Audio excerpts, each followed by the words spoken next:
Remember that teammate thing I said about behind Elliott? He decided he needed to be on the bottom. That's a Chevrolet teammate. I mean, not a company teammate. Oh, we got trouble. Tyler Reddick in the 42. That's Ryan Reed. Garrett Smithley through the grass. Spencer Gallagher gets a piece of it. Oh, and they're still wrecking. William Byron. Kevin, you said it. You talk about mistakes on pit road, and look where that put Byron. Watch the 42. Off of the bumper.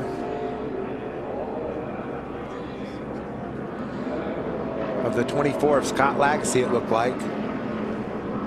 And then they just kept wrecking at him. Ricky Rudd gets the jump. He's the early leader. Oh, trouble! Steve Park is off into the infield.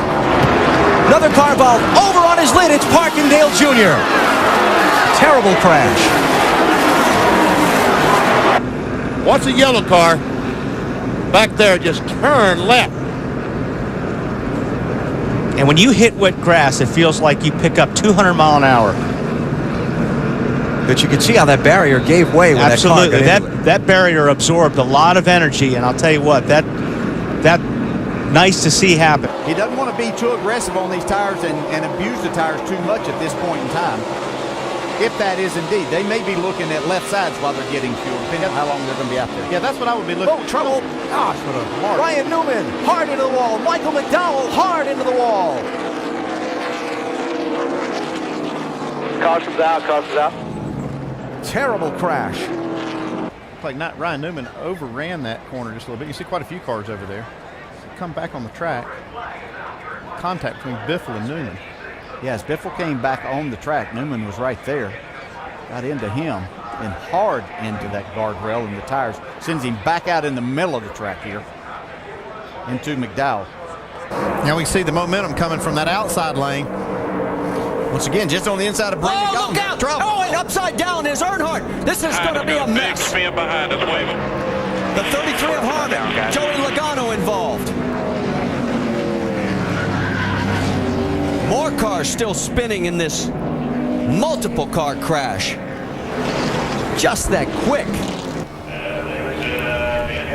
Oh, there's contact behind him between Carl Edwards and Carl Edwards got up into Keselowski. And boy, it just flipped Dale over. And then there's nowhere for these guys to go. That's Kyle Busch. That's the damage he sustained. There's Brendan gone. You got to wonder why Carl Edwards would make a move like that on the straightaway. Kind of made an abrupt move up to the outside lane there. I don't know if he thought he was clear. Huge crash here at Watkins Glen. Heavy contact. Jeff Gordon involved. Jeff Burton is there. Heavy hit by the 77 car of Sam Hornish. He is out of his car. Jeff Gordon is yet to come out now. He is climbing out of the car. Here's Sam Hornish racing with Casey Kane as they come out of the corner. Oh, looks like Casey got loose and tried to correct it. Got into Sam, and goodness gracious, what just a lick. as we saw the other day. Wow, huge lick by Jeff Gordon. It's good to see him get out of his car. And Sam Hornish. Both of those cars hit extremely hard on that second impact. Gordon head on into the Armco barrier. We saw this happen with Jason Leffler's car the other day, get thrown back, and Jeff Gordon wide open, nowhere to go. It's good to see those guys get out of the car. Problems. Huge hit for Kennedy. The 11 up on the safer barrier. Down off the wall it comes to a grinding halt in the middle of the racetrack. So he's racing on the inside of David Gillen. They make a little bit of contact. You see John West Townley was on the outside. He's going to run right into the side of him and kind of lift that truck up a little bit. Got into the catch fence. For the second week in a row, we've had a vehicle in the catch fence. But again, the catch fence did its job. It kept that truck down on the racetrack, and you see it riding along the top of the safer barrier. It was a bit edgy, but as soon as he could get some clean air on that car, he said, I think we're going to have a fast race car. His spotter, Eddie DeHaan, just told him, it's time to be greedy. There he goes. There we go. Here we go. Oh, upside down. Side.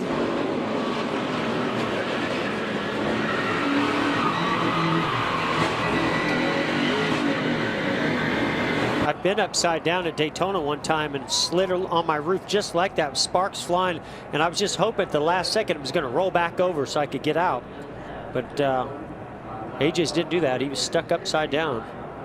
not a comforting feeling. That oil tank is right behind you. It's very possible for oil to start leaking out. You want to get out of there as fast as you can. 57 laps complete this time by, and look at this pack. Trouble off trouble. Newman slams the wall. Man. Comes Schrader, and Newman is in the air and over. Ryan Newman, last year's Rookie of the Year. The rear end ripped from the car as he slides down the asphalt, and when that car hit the grass of the tri-oval, Ryan Newman went upside down. Let's watch her here and see what happens. Oh, Kenny Schrader got out of control, got into him. Oh, that's what happened, Mike. His right rear tire came off. Car goes airborne, then when it hits the ground, it digs in and just rips it apart. Prior to today, the only place where... Oh, big trouble. That's the rookie Suarez up and over Regan Smith, the big one at Daytona in the tri-oval.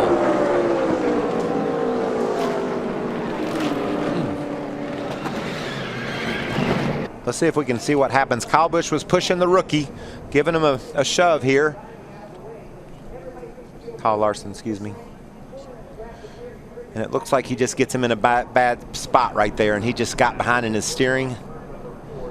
Yeah, he got too far to the right, and coming off of the corner right there, that car unloads as you come off of that banking, and it just took just a little bit too much, and that's that window that you have to push. Bad crash over in turn 2. Michael Waltrip has hit the wall hard. The car is upside down, and you can see the car is really torn up.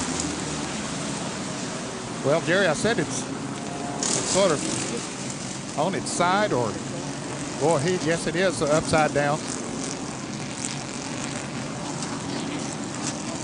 Michael Waltrip's car begins to slip and slide on the outside and contacts the concrete wall nearly head on. The car is sawed in half by that concrete barrier there. One of the most spectacular and violent crashes I have ever seen, Ed Jarrett.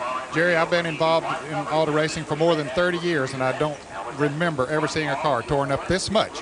But Buddy Baker, who has a lot of sentiment on veteran observers, as one of the real... Oh, we have a problem.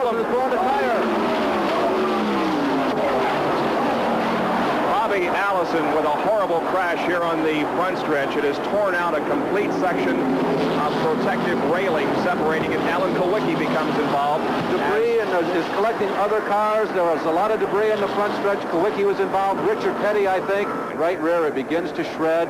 And the car goes out of control. You're at 210 miles an hour. You can see the right rear going. You see the debris there on the left-hand side of your screen. Earnhardt avoids Bobby. The car goes backwards. The aerodynamics get underneath the car, and Allison gets up into the fence. The aerodynamics lifted the car. They're not built to go backwards. Right underneath Harold Kinder. Harold, he stayed in there. Boy, I'll tell you, talk about a trooper. Kinder is right there. He's got the yellow flag out right away. And Kurt Busch trying to move to the inside and take that spot away and take the lead away from Newman, but Newman will have nothing of it. No, got trouble getting into 3, guys. Joey Logano. Big crash. Oh, he's upside down. Over and over, Logano goes between 3 and 4. No.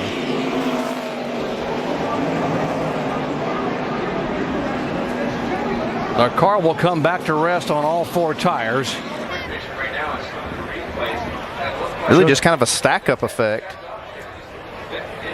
Like was one of them got on the brakes and kind of forced. Yeah, look at Tony Stewart just missing this crash. Man, here's where it really gets exciting. Man.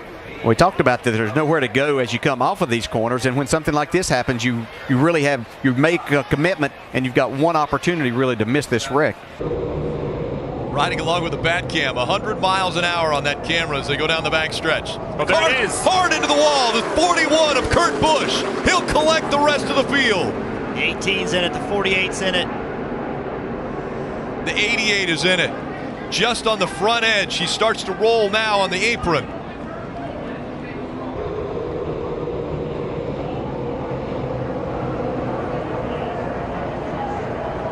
Just looks like the 78. Was that the 38 perhaps of David Reagan? Yeah, I think it was a 38. It's like that 78 trying to make it 4 wide. Update on Montoya. Shannon? Yeah, the update is he's happy with the car, as you can tell, guys. Pretty quiet over the radio, nothing to report. Wampa crash on the track. Oh, heavy contact, cars crashing. There's Hornish. One car in flames. Heavy contact. The 43 involved. Blaney involved. David Gilliland is heavy. The whole front of that car. Ridge, but nothing you can do. Then Michael McDowell gets into the back of Gilliland, get into the corner here. Oh my goodness. Just a hard lap. Right across in front of Labonte, who backs that car into the guardrail. There comes the 77 of Hornish. Now you can see that. If somebody run out of fuel right there in the middle of that group, it would cause a huge wreck. We've heard, oh, here's a car upside down. Big time crash upside down. It's Ryan Newman. See Kevin Harvick there. Marcus Ambrose. Ambrose is there, comes across. Harvick stops, and Newman's car comes to rest upside down on its roof. We were hoping it would not happen, and here with 5 laps to go, indeed it has.